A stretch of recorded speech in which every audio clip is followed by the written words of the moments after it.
तो ये है प्रश्नावली 8.1 का 9वां प्रश्न। हमें दे रखा है कि 10a बराबर कितना दे रखा है 1/√3 और 10 का हम जानते हैं अनुपात किसका अनुपात होता है 10 किसका अनुपात तीसरा वाला ना लंबटे आधार। तो लंबटे आधार का मतलब ऊपर वाला लंब है, ये लंब ये है, अगर कोण ये है, अब आधार क्या है ये है √3। ठीक है, तो हमें क्या चाहिए कर्ण चाहिए, तो कर्ण निकाल लो। ये इसका मान भी हम ज्ञात कर सकते हैं, ये बता रखा है इसका मान ज्ञात करना। तो सबसे पहले देखो हम जानते हैं चूंकि दिया है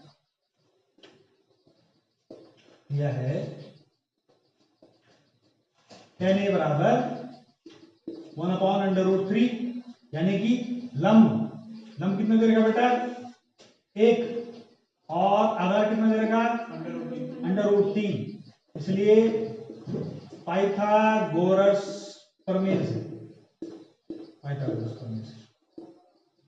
गोदान प्रमेय है ना, हमने खोजी थी सबसे पहले। ठीक है, हाँ देखो हाँ, तो ये क्या हो गया, हम कर्ण निकालेंगे तो कर्ण का वर्ग बराबर होता है लंब का वर्ग धन आधार का। तो कर्ण का वर्ग बराबर लंब कितना है 1 ही है, हाँ तो 1 का वर्ग या 1 का स्क्वायर और आधार √3 का स्क्वायर। तो ये हो गया बेटा 1 का स्क्वायर इक्वल टू 1 का स्क्वायर 1 ही होता है, √3 का स्क्वायर कितना हो जाएगा 3 हो जाएगा ना। तो 3 और 1 कितना हो गया 4, और 4 को क्या लिख सकते हैं 2 का स्क्वायर लिख सकते हैं। तो यानी कि कर्ण का स्क्वायर बराबर हो गया 2 का स्क्वायर और कर्ण बराबर कितना हो गया 2, कर्ण कितना हो गया 2। तीनों चीजें मिल गई, लंब मिल गया, आधार मिल गया और कर्ण मिल गया। इसलिए अब इसका हल निकालना हमारे लिए बहुत आसान है। इसलिए sin a पहला वाला नहीं, sin a cos c plus cos a sin c, बस इसमें एंगल का ध्यान रखना बस है ना। तो sin a क्या होगा लंबटे कर्ण, sin a क्या होगा लंबटे कर्ण, और कर्ण कितना देर का आपको 2 मिल गया है ना, अभी निकाला लंबटे कर्ण। मैं लिख रहा हूं इस पे नाम, सीधा लिखूं इसको देख के कि ये लिखना है पहले BC/AC, सीधे लिख देना। इस चित्र के अनुसार हम इसको आसानी से कर सकते हैं। ये हो गया BC/AC। तो BC कितना है 1, कब है ये जब कोण लिख लो बल्कि इसको कोण A के हिसाब से, इस कोण के हिसाब से ये लंब है, ये आधार है और ये कर्ण है। अगर कोण C होता तो इसके हिसाब से ये क्या होता लंब होता, ये आधार होता और ये कर्ण। ठीक है, ये चीजें बड़े ध्यान रखनी, ये पूछा जाता है इसी में घुमाएगा है ना। तो sin A जब कोण ये है तो ये है लंब BC/AC गुणा गए cos C। अब cos C देखो, cos C कौन सा है, cos C क्या होता है आधार बटे कर्ण। तो cos C आधार, इसके लिए क्या होगा BC/AC, वही होगा BC/AC प्लस cos A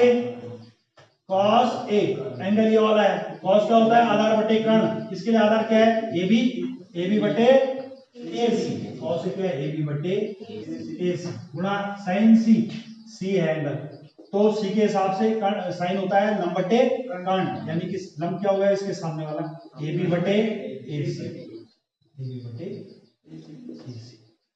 ठीक है, मान रख दो BC की जगह 1 बोलते जाओ, 1/AC की जगह 2, 1/2 प्लस AB की जगह √3 और AC की जगह 2 और ये हो गया √3/2 है भाई।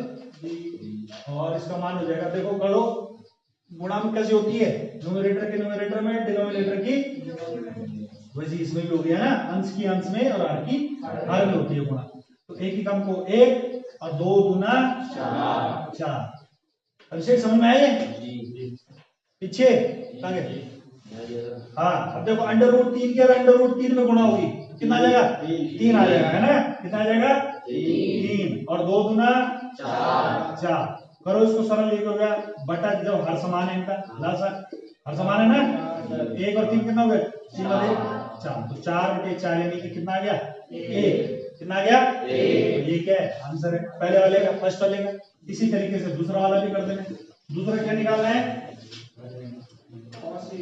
दूसरा है cos A cos C cos A cos C minus sin A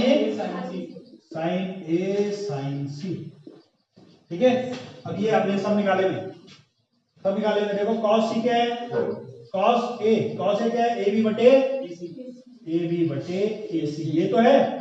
और उसके बाद cos A के साथ क्या है? cos C BC बटे AC माइनस sin A क्या है? BC बटे AC।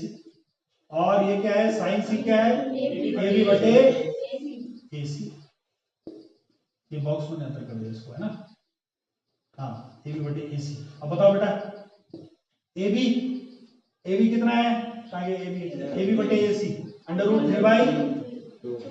√3/2 इंटू BC बटे AC 1/2 माइनस BC बटे AC 1/2 गुणा AB बटे AC √3/2। और ये तो बिल्कुल कट रहा है, तो है ना?